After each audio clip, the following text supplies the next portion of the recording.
From flowers to vegetables and everything in between, isn't this abundant greenhouse simply stunning? This is at Simmons Center Market in Cambridge. Now, while you might know the place as a grocery store, it turns out it's a great place to find gems for the garden.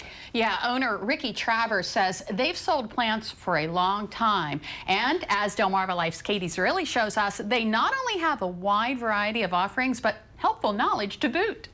Simmons Center Market in Cambridge is a well-known spot to grab groceries, but it's also a great resource when it comes to growing a garden. My grandfather always enjoyed flowers, and he would have some of them over in the store area and out front. So we probably had flowers for probably 70 of the years. Ricky Travers' grandfather Jimmy started the whole operation more than 80 years ago. The planter's paradise you see today was developed over time. They've got a variety of annuals and perennials, too numerous to count. A lot. And it becomes a very high number when you have to water them all. And watering's not all the tribe here does to tend to these bountiful beauties.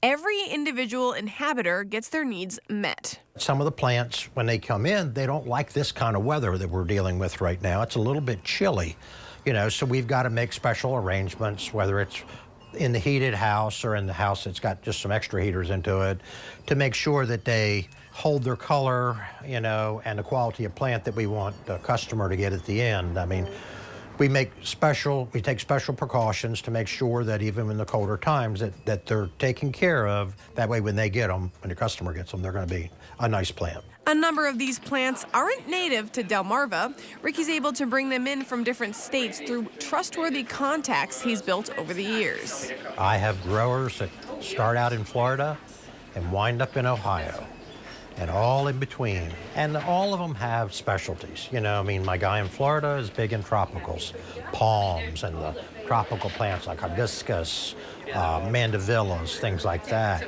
As it moves up the coast a little bit, you get into around North Carolina. I've got a grower down there. You know, their season is a little sooner than ours. So some of the plants that I might order from him might be an annual, like a calibrachoa or a petunia. They would now have a nice size coming from North Carolina because they started growing a little earlier. Picking out one or a few plants might seem overwhelming to someone who's green when it comes to gardening. But with a little digging, the kind crew here can help you identify what you're looking for. If you're coming shopping for your garden, the first question I would ask you is, so, is your garden sun or is it shade? Do you want to make sure you have bees around or hummingbirds around? Or do you have deer close?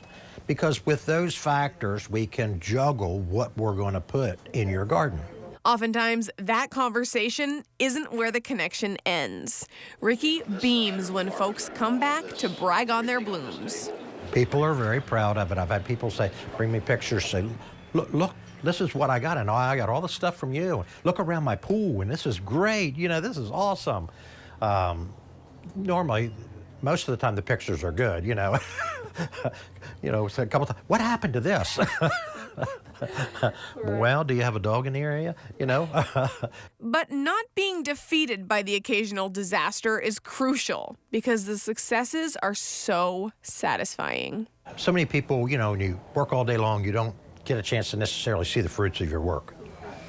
But to know that you go home and you plant those flowers and they're maybe this tall, and by the end of the season they're overflowing and oh wow, I did a great job with those, you know.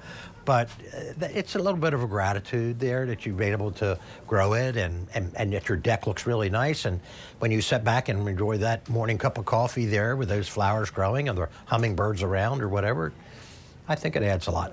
A vibrant new plant can also add a lot to Mom's big day, popular especially these hanging baskets. We'll do a series of different things, but I would tell you that the hanging baskets are probably the favorite. You can't go wrong. You absolutely can't go wrong, and we've got a great selection of those. And that's only the beginning. Don't forget that the gift shop and grocery store can also help make Mother's Day perfect. They could come in and they could pick up a hanging basket and pick up some wrought iron with a wrought iron hanger with a nice garden flag on it, and then go over and take a couple steaks and take them home for Mom, you know, and cook it up with some local asparagus or local strawberries. You know, that way that really ties it all together. And then what would be better for if you went to go see Mom, that you took it, that you cooked her dinner and had sat on the deck with her to look at her flowers. And I mean, this is meat you don't want to miss.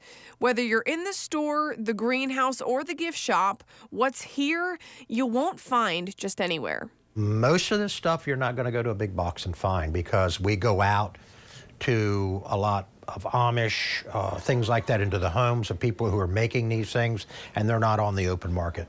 Safe to say, in more than 8 decades, the whole business, and the greenhouse in particular, have blossomed into something that would make Ricky's late grandfather smile. Oh, I think he would love it. He was very, very, very big on plants. He really wanted to get into growing. He really did. But one day I looked at him and I said, Pop, we can sell, but we can't grow. We need to leave the growing up to the growers, and we need to do the selling. And he understood that. And they'll stick to selling so that you can continue to cultivate. And listen to this. Katie asked Ricky what his favorite flower in the greenhouse was, and he said his wife, Rosie. Smart man right there. Indeed. Smart man right there. Indeed.